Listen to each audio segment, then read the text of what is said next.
बशीर बद्र लिखते हैं कि दुश्मनी जमकर करो, लेकिन ये गुंजाइश रखो कि कभी दोस्ती हो जाए तो शर्मिंदा ना होना पड़े।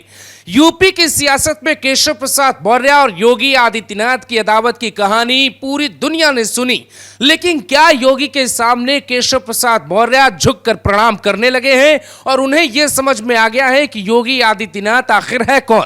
लेकिन इस पूरी कहानी की एक कहानी होगी और वो आपको समझना पड़ेगा कि अचानक केशव प्रसाद मौर्य आजादी जिस दिन मनाई गई देश में 15 अगस्त, उसके बाद से कैसे बदल गए। यानी कि 14 और 15 की रात को आखिर यूपी की सियासत में हुआ क्या था और केशव प्रसाद मौर्य को ये जो गुरु मंत्र है वो किस बीजेपी के बड़े नेता ने दिया कि वो जैसे ही लखनऊ लौटे उन्हें योगी अवतार के रूप में दिखने लगे और जो बगावत की बात या जो अदावत की बात थी उसे वो पीछे छोड़कर बहुत आगे बढ़ गए।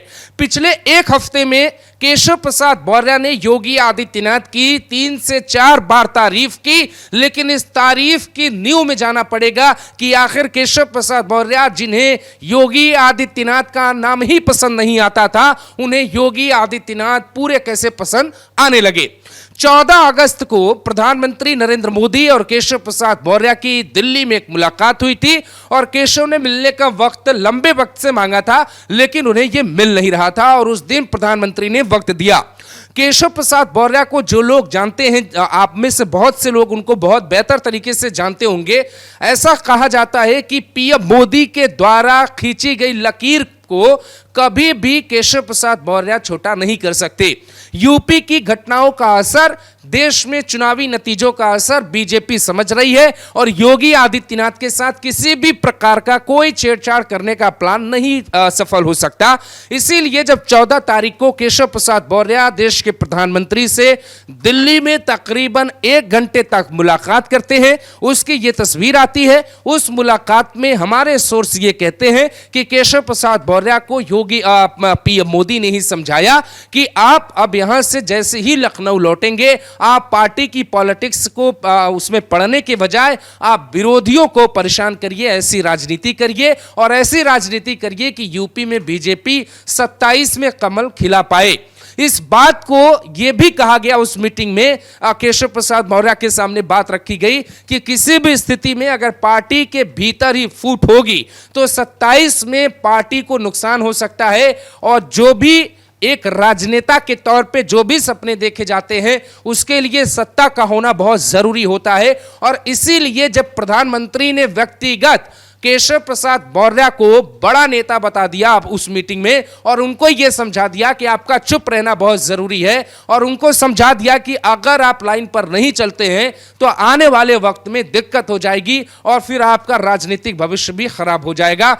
पीएम मोदी का जो राजनीतिक अनुभव है वैसा उन्होंने कई पड़ाव देखे हैं जो हाल फिलहाल के नेता भी देख रहे हैं। उन्होंने अपने अनुभवों से केशव को समझाया कि कैसे योगी के साथ मिलकर, योगी के साथ खड़े होकर यूपी को बदला जा सकता है। यह कहानी यहीं रोक देनी चाहिए कि योगी आदित्यनाथ का कद छोटा है या बड़ा है। इसीलिए जब वो 14 तारीख की मुलाकात करने के बाद पीएम मोदी से वापस लखनऊ लौटे और उसी दिन के बाद से 15 अगस्त के बाद से ही वो लगातार योगी आदित्यनाथ की तारीफ कर रहे हैं। उनका जो सबसे बड़ा बयान आया वो 18 अगस्त को आया और 18 अगस्त को जब उन्होंने कहा तो यह कहा कि योगी आदित्यनाथ जैसा कोई भी सीएम पूरे देश में नहीं, जबकि एक बयान वो और देते हैं 22 तारीख को और उस बयान में केशव प्रसाद मौर्य ये कहते हैं कि जब तक राम भक्ति और राष्ट्रभक्ति की बात होगी, योगी आदित्यनाथ के रहते ये दोनों शब्द को यूपी से छीन नहीं सकता। अलग अलग मंचों पे अलग अलग तारीफ कर रहे हैं। इसी बीच आरएसएस और बीजेपी की एक हाई प्रोफाइल मीटिंग भी लखनऊ में हुई थी। उस मीटिंग में अरुण कुमार भी मौजूद थे और उस मीटिंग में बीजेपी के नेता के साथ मुख्यमंत्री योगी आदित्यनाथ भी थे, डिप्टी सीएम केशव भी थे और डिप्टी सीएम दूसरे ब्रजेश पाठक भी थे। उस बैठक में भी जो अरुण कुमार है उनके पास जो पद है पार्टी आरएसएस में, उन्होंने उस पद का सही उपयोग करते हुए दोनों पक्षों को समझाया कि यहां पर किसी भी स्थिति में पार्टी पॉलिटिक्स का हिस्सा न बनकर प्रदेश की व्यवस्था पर ध्यान देना चाहिए। इसीलिए योगी आदित्यनाथ के सामने जो ये केशव प्रसाद मौर्य हैं वो झुककर प्रणाम करने लगे। हम आपको एक तस्वीर दिखाते हैं दोस्तों, ये तस्वीर बीजेपी की एक बैठक की है और इस तस्वीर को जरा गौर से देखिए। लेकिन इस तस्वीर के साथ एक तस्वीर और देखिए। ये तस्वीर 14 जुलाई साल 2024 की है, जब बीजेपी की कार्य समिति की बैठक चल रही थी। उस बैठक में योगी आदित्यनाथ मंच से खड़े होते हैं और मंच से अपनी दाहिनी तरफ चलने की तरफ बढ़ते हैं। उस दौरान बीजेपी के कई बड़े नेता बैठे होते हैं, दिल्ली के भी नेता वहां मंच पर दिखाई दे रहे हैं। जेपी नड्डा भी इसी मंच पे बैठे थे, अरुण कुमार भी इसी मंच पे बैठे थे, लेकिन माफ करिएगा, अरुण सिंह इस मंच पर बैठे थे। लेकिन केशव प्रसाद मौर्य का आप व्यवहार देखिए।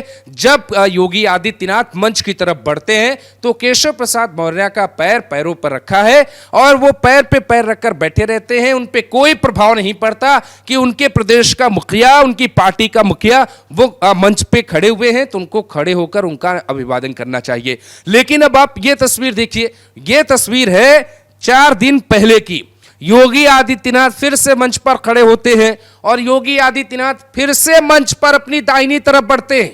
सब कुछ वैसा ही है और इस वक्त भी मंच पर बड़े नेता बैठे हैं, लेकिन केशव प्रसाद मौर्य खड़े हो जाते हैं और खड़े होकर योगी आदित्यनाथ को लगभग झुकने की अवस्था में वो जो है उनका अभिवादन करते हैं। और जैसे योगी आदित्यनाथ अपने मंच से आगे बढ़ते हैं उसके बाद केशव प्रसाद मौर्य बैठ जाते हैं। तो इस पूरी कहानी का जो सार है वो ये है कि केशव प्रसाद मौर्य इस बात को समझ चुके हैं कि योगी आदित्यनाथ के कद के आगे खुद का कद बड़ा करना या पार्टी के प्रोटोकॉल को तोड़ना या पार्टी की लाइन से अलग जाना, ये जो तमाम बातें हैं उनसे दूर रहना होगा।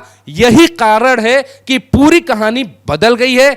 जो लोग ये कहते थे कि योगी आज नहीं तो कल जाएंगे, वो ये कहने लगे योगी आज भी हैं और कल भी आएंगे।